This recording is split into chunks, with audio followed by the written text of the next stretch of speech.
సైడ్కి రా, ఇట్లా సైడ్కి రా.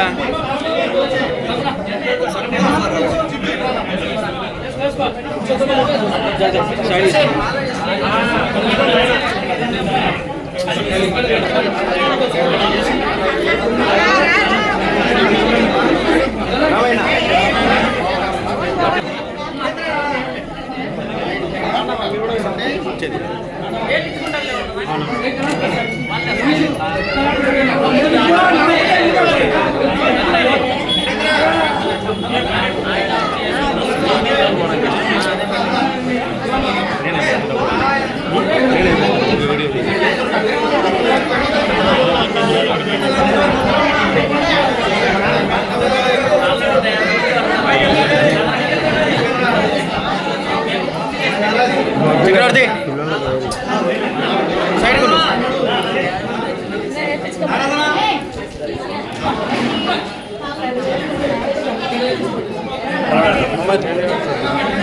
కాకుండా వాళ్ళే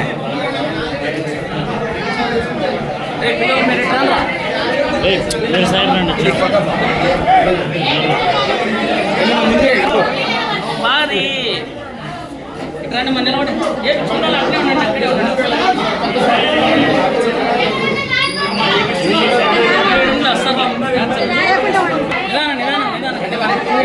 అక్కడే పిల్లలు మీరు దూరం దూరం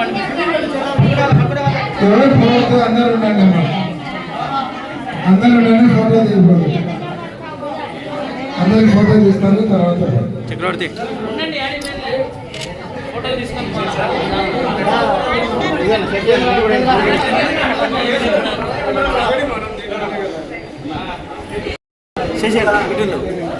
ఇటుండు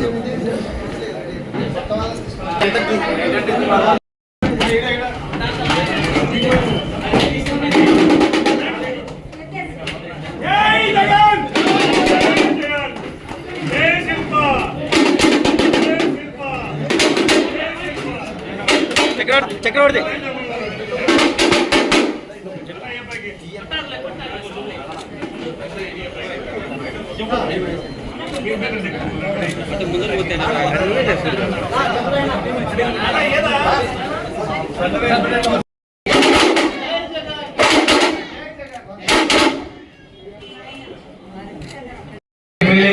సిద్ధమా?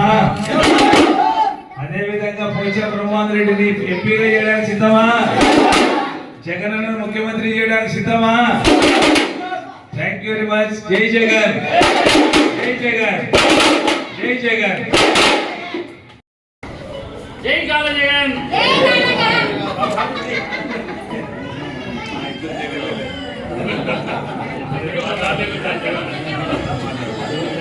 హలో, ఈరోజు గౌరవనీయులు అందరికీ నమస్కారం. మన నవరత్నాలు ఆశాభావంతో మేము ఇంకా ఇది చేయడం జరిగింది. అదేవిధంగా ఎల్లప్పుడూ మేము శిల్పా కుటుంబానికి అండగా ఉంటామని ఈ సభాముఖంగా తెలియజేస్తున్నాము. అదేవిధంగా మా వాళ్ళలో కూడా మా బాసార క్షత్రియులు కూడా పేద కుటుంబాలు ఉన్నాయి. వాళ్లకు దయచేసి కొంచెం ఉన్న స్థలాలు తర్వాత జగనన్న ముఖ్యమంత్రి అయ్యే ఖాయము.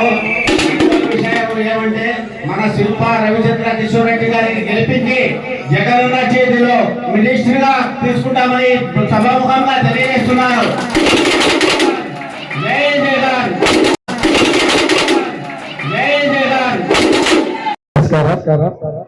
ఈరోజు గాంధీ కుటుంబము వాళ్ళ సన్నిహితులు స్నేహితులు జగన్ అలాగే రమణ గారి భార్య అందరూ కూడా ఈరోజు వైఎస్ఆర్ కాంగ్రెస్ పార్టీలో చేయడం చాలా సంతోషం.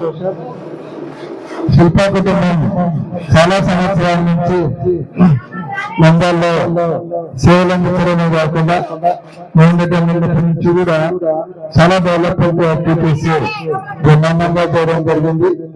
అంతేకాకుండా జగన్మోహన్ రెడ్డి గారు కూడా అటు సంక్షేమం ఇటు అభివృద్ధి రెండు కూడా సమంగా ముందరకు తీసుకెళ్తూ అభివృద్ధి పదంగా నడిపిస్తా ఉన్నారు. గాంధారం నా కుటుంబం నాకు మొదటి నుంచి నా కుటుంబ సభ్యులతోనే సమానం. వాళ్ళందరినీ కూడా ఈరోజు మేమందరం ఒకటే చేస్తున్నాము. శిల్పా కుటుంబం మేము కూడా ఒక కుటుంబ సభ్యుల్లాగా ఉంటాము. మా కుటుంబంలో మీరు సభ్యులైనటువంటి మీరు పక్కన ఉండకూడదు కాబట్టి మా కుటుంబంలోకి రావాల్సిందని ఈరోజు వారిని కోరుతూ అందరూ కూడా ఈరోజు మేమన్న సమక్షంలో పార్టీలో చేరుతున్నందుకు వాళ్ళందరినీ కూడా మనస్ఫూర్తిగా అభినందిస్తూ వాళ్ళందరూ ఇప్పుడు ఈరోజు పార్టీలో చేరిన వాళ్ళందరినీ కూడా బాగా చూసుకోవాలని వాళ్ళకి ఎటువంటి ఇబ్బందులు వచ్చినా వాళ్లకు ఎన్నో ఉంటూ సహాయం చేయాలని వారిని కూడా కుటుంబ సభ్యుల్లాగా తీసుకోవాలని శిల్పా గారిని కూడా కోరుతూ ఈరోజు పార్టీలో చేస్తున్నటువంటి అందరినీ కూడా మనస్ఫూర్తిగా అభినందిస్తా ఉన్నాను. జై జగన్. అందరికీ నమస్కారం. ముఖ్యంగా ఈరోజు తెలుగుదేశం పార్టీ నుండి మరి గాన్ల జగన్ నాయకత్వంలో అదే విధంగా గాన్ల రాజేశ్వరి మాజీ కౌన్సిలర్ నాయకత్వంలో ఈరోజు పార్టీలో జరుగుతున్నటువంటి పెద్దలకు అదే విధంగా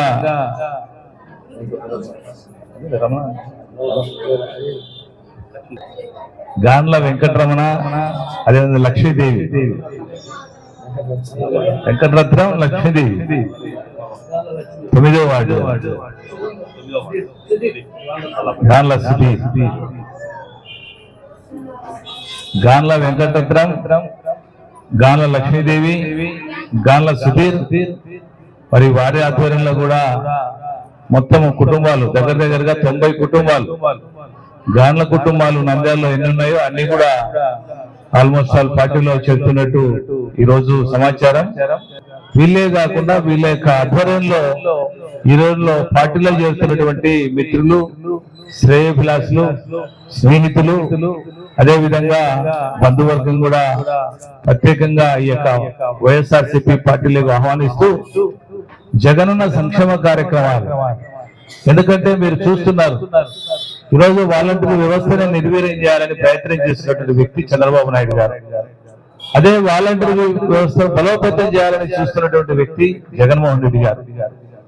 ముఖ్యంగా వాలంటీర్స్ అంటే ఏదో శత్రువులుగా చంద్రబాబు నాయుడు పరిగణిస్తున్నాడు. ఈ రోజు ముసలోళ్ళు గాని పండుటాకులుగా రాలిపోయే సందర్భంలో ఉన్నటువంటి అతి ముసలి వాళ్ళు, అదే విధంగా అంగవికలాంగులు, అదే విధంగా మరి వితంతువులు, వాళ్ళందరూ ఈ రోజు ఎండలో నిలబడి ఈ యొక్క పెన్షన్లు తీసుకోవాల్సిన పరిస్థితి ఉంది. నిజంగా జగన్మోహన్ రెడ్డి గారు పిలుపునిస్తే రాష్ట్ర వ్యాప్తంగా ఒకటే రోజు రిజైన్ చేయడానికి కూడా వాలంటీర్లు రెడీగా ఉంటారు. కానీ అనడం లేదు ఆయన. ఎందుకంటే మీరు ఎట్లా చేసినా మా వాళ్ళని ఇబ్బంది పెట్టొచ్చాం కానీ మా వాళ్ళు ఏం చేసినా కానీ కూడా మరి సైనికుల మాదిరి పనిచేస్తారు, అన్ని విధాలుగా సహాయపడతారనేది ఆలోచనతోనే ముందుకు పోతున్నారు తప్ప మరి ఏదో ఇబ్బంది పెట్టాలని ఎక్కడ ప్రయత్నం చేయలే. మీరే కోర్టుకు పోయినారు, మీరే అదే విధంగా ఎన్నికల కమిషన్ పెట్టారు, మీరే ఇబ్బంది పెట్టి ఈ రోజు వాలంటీర్ వ్యవస్థ మళ్ళీ మాకేదో రుద్దాలని చెప్పి మిగతా పేపర్లు రాయిస్తున్నాయి. నేను ఒకటే చెప్తా ఉన్నా, మరి జగన్మోహన్ రెడ్డి గారు ఒక 25-30 సంవత్సరాలు రాజకీయాలు చేయాలనే ఉద్దేశంతో రాజకీయాలకు వచ్చిన వ్యక్తి.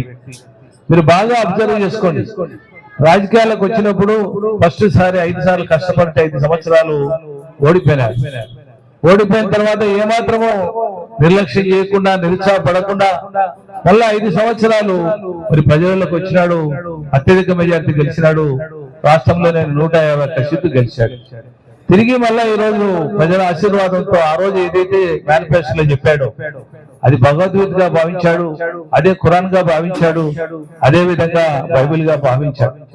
ఆ మేనిఫెస్టోలో ఏదైతే చెప్పినాడో మేనిఫెస్టోలో చెప్పినటువంటి తూచా తప్పకుండా 99 భాగాలు పూర్తి చేసినటువంటి ఏకైక ముఖ్యమంత్రి ఈ రాష్ట్రంలోనే కాదు మొత్తం దేశంలోనే ఏకైక ముఖ్యమంత్రి ఎవరయ్యా 99% మేనిఫెస్టోను అమలు జరిపినటువంటి వ్యక్తి అంటే జగన్మోహన్ రెడ్డి గారని చెప్పక తప్పదు.